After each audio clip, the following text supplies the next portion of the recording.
Assalamualaikum warahmatullahi wabarakatuh. Selamat siang anak-anak. Gimana kabarnya hari ini? Pastinya baik ya.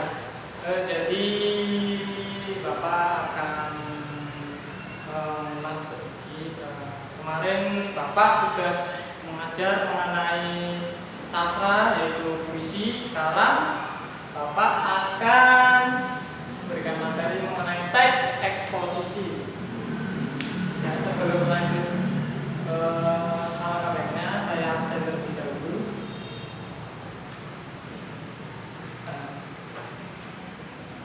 Rizky Pasya Ramadan, masuk apa enggak? Masuk. Terus Fatimah Hana, masuk. Hesti Ernia Alsel sudah. Terus Nur Samsi, terus Muhbidina Afinan, masuk ya, masuk semua. Jadi Bapak akan mengajarkan mengenai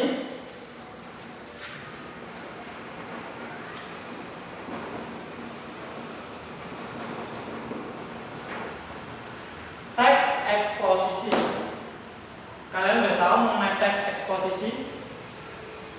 Dulu kalau nggak salah kelas 9 kalian sudah diajari oleh guru Bu Siti Aminah kalau mengenai teks eksposisi, dan sekarang kita kelas 10 ketemu lagi mengenai teks eksposisi ya. Dan boleh juga dibuka itu buku paketnya halaman 103. Jadi sekalian lihat juga dulu. Udah ya, di situ sudah ada keterangannya semua, tapi Bapak akan mengulas sedikit mengenai teks eksposisi ya.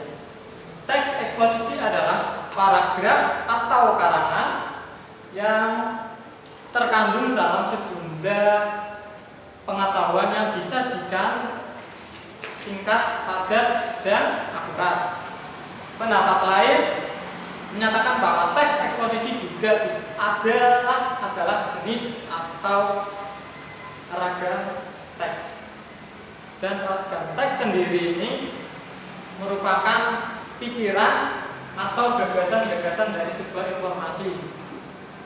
Itu teks eksposisi. Terus teks eksposisi juga bisa digunakan dalam konteks kehidupan sehari-hari seperti tulisan maupun lisan. Dan kita bisa menjumpai sebuah teks eksposisi itu dalam kita mengikuti sebuah seminar, terusan diskusi, berita yang ada di televisi, terus perkumpulan. Selain pengertian dari teks eksposisi juga ada tujuan.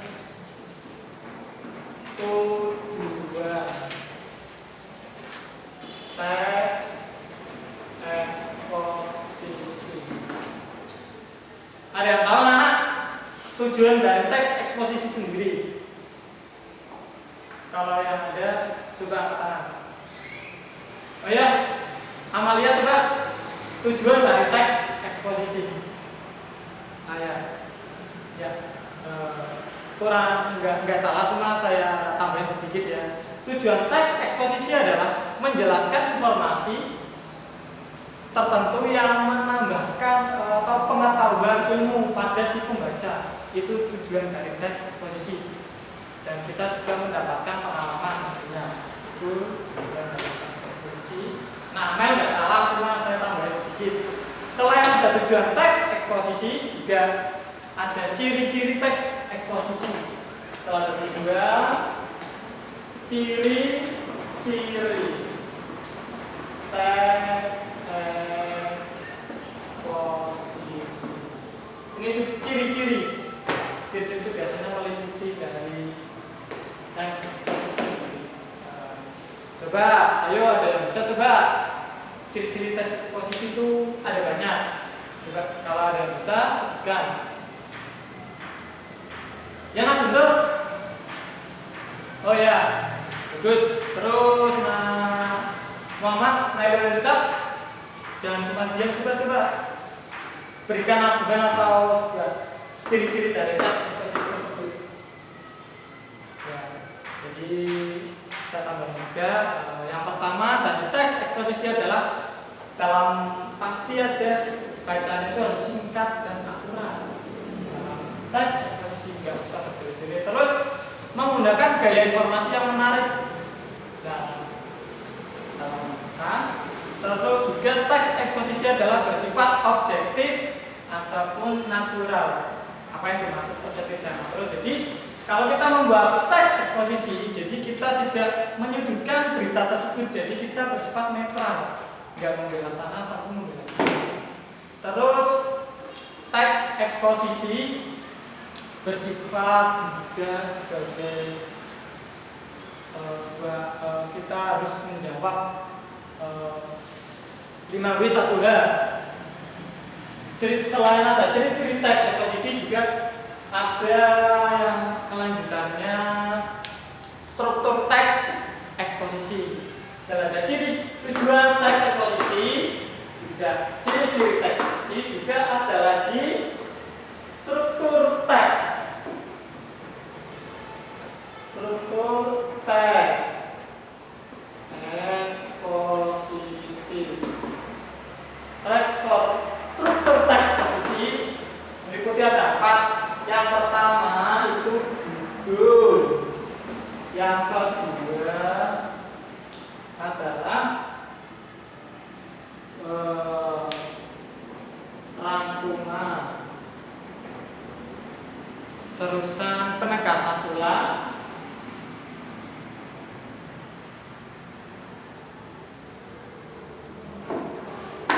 Yang terakhir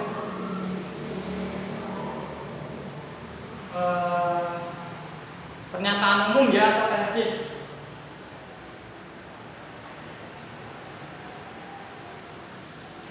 Umum. Jadi saya akan menjelaskan satu persatu pengertian kenapa sih judul, rangkuman, penegasan ulang ataupun jadi saya akan menjelaskan yang pertama adalah judul.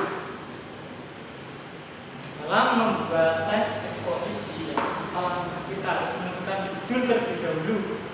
Jadi kita harus membuat judul yang pas buat si pembaca itu menarik, dan juga kita harus menggunakan bahasa yang singkat dan padat dan jelas dan mudah dipahami. Terus saya akan menjelaskan pernyataan umum atau tensis. Atau tensis adalah rangkaian ini berfungsi untuk memperkenalkan ataupun sekaligus menempatkan suatu posisi tertentu. Karena dengan teks yang kita gunakan untuk menulis itu merupakan pendapat. Jadi kalau kita bisa membuat ini ada pendapat lain, kita bisa untuk terus yang ketiga adalah argumentasi. Ya, argumentasi. Setiap berita pasti ada argumentasi atau pendapat orang lain mengenai apa yang kita telah buat. Terus yang penegasan umum atau kesimpulan dari semuanya. Pengulangan tersebut dilakukan untuk argumen yang kita tadi terima yang disajikan dalam bagian sebelumnya.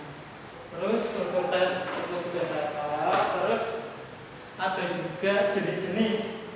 Ini sudah jenis-jenis. Teks eksposisi. Yang pertama adalah definisi.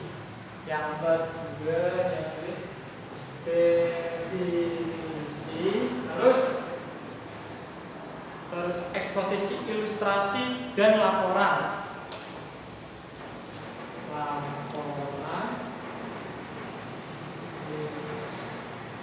Ilustrasi. Jenis juga. Terus kelanjutannya adalah kita ada saya jelaskan semua apa fungsi ada plot bunga dan letak ini. Jadi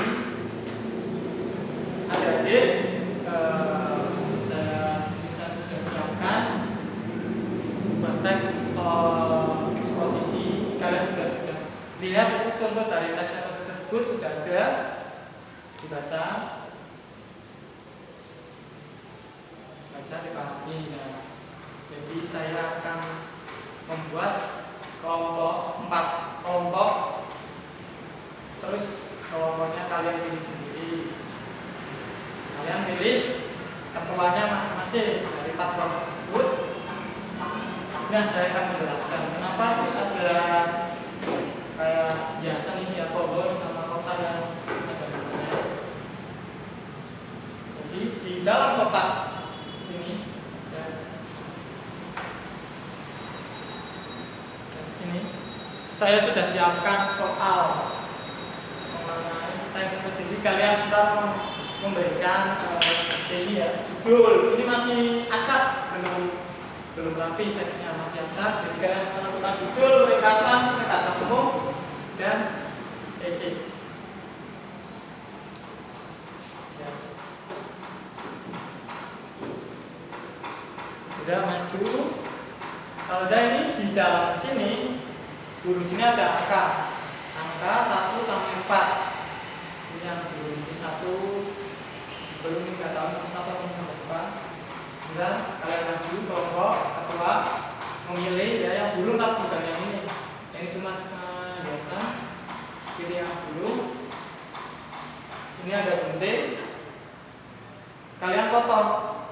Setelah kalian potong, ya, sini ada angka dari menuju ke berapa yang kalian pilih.